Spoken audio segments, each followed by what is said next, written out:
Hey, here's day 2 of Master Your Triggers, Master Your Life. That's the title I'm giving this series.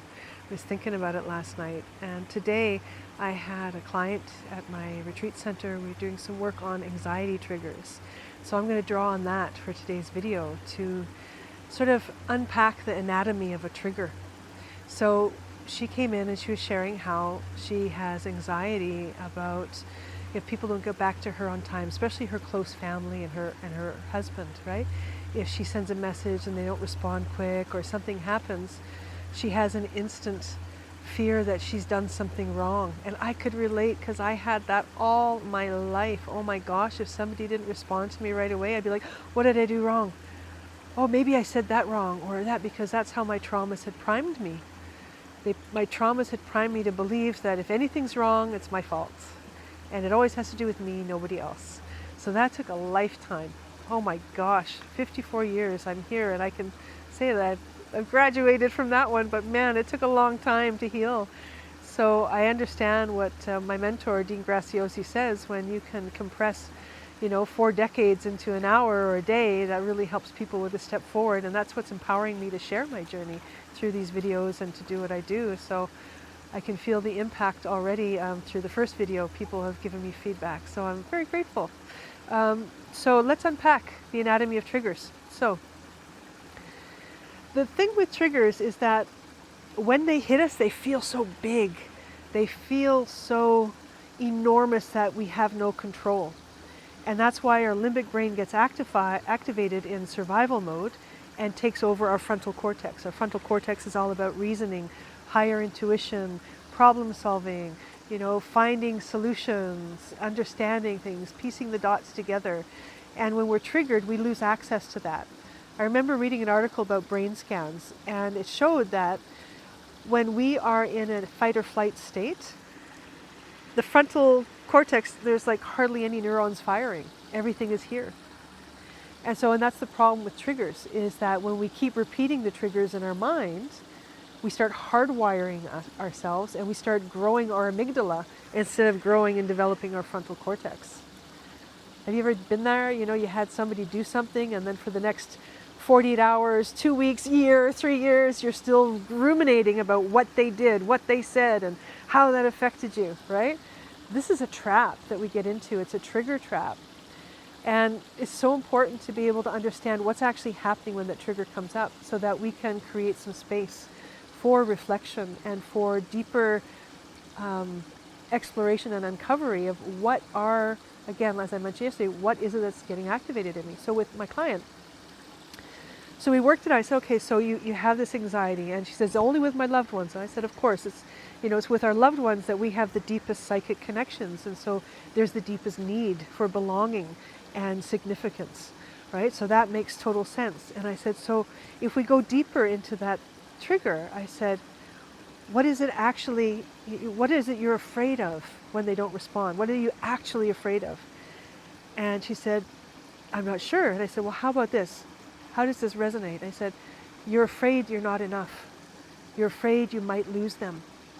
And she said, yeah, that's exactly it. She's afraid she might lose them, that she will do something to ruin the relationship and she would be alone. And I said, so yes, and then that's the other layer.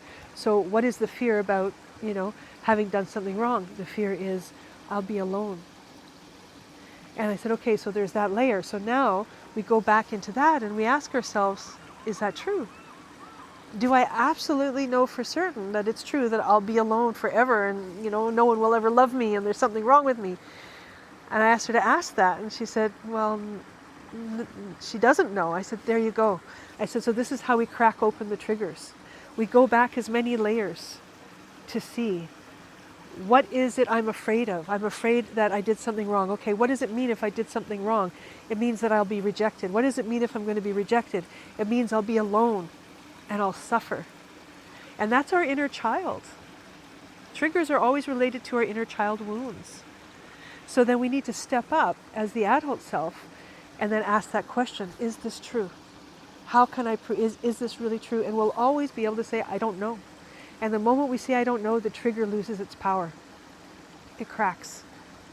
And that's the moment we can start regulating. That's the moment we can start unpacking the layers so that we know them, so that when the next time a trigger comes, we have more capacity to pause, to breathe, to define, and to articulate to ourselves, okay, let's follow that, the breadcrumb trail into my unconscious mind.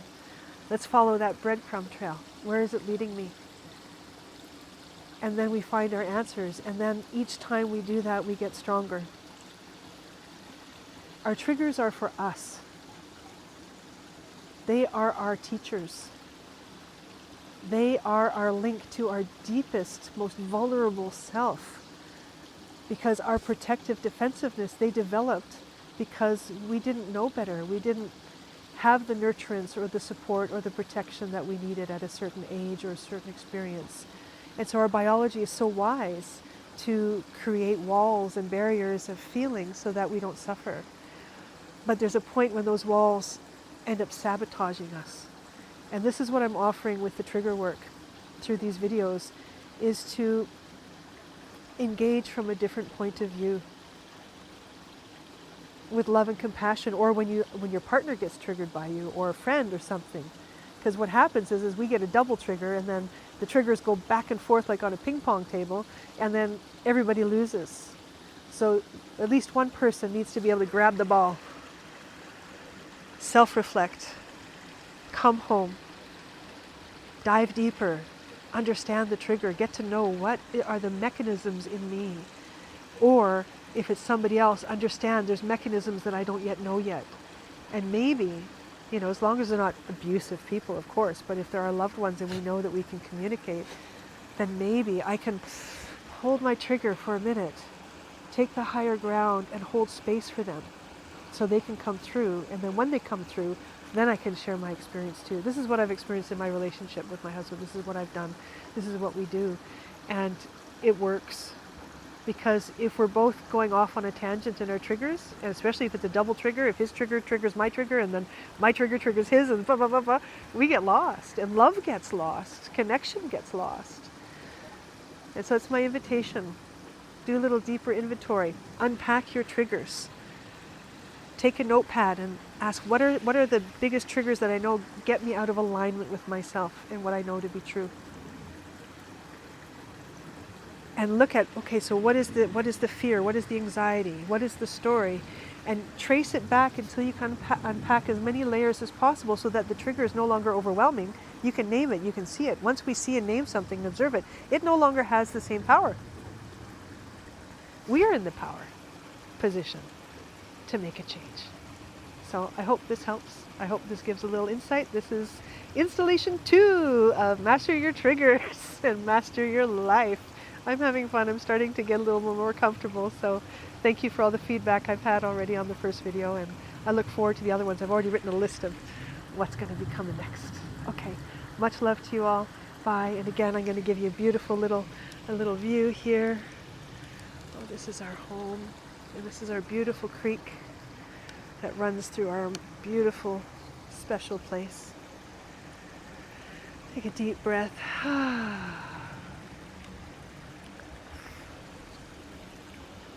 And then tomorrow I'll share a deeper technique to help in that process of uncovering and regulating. Okay, bye.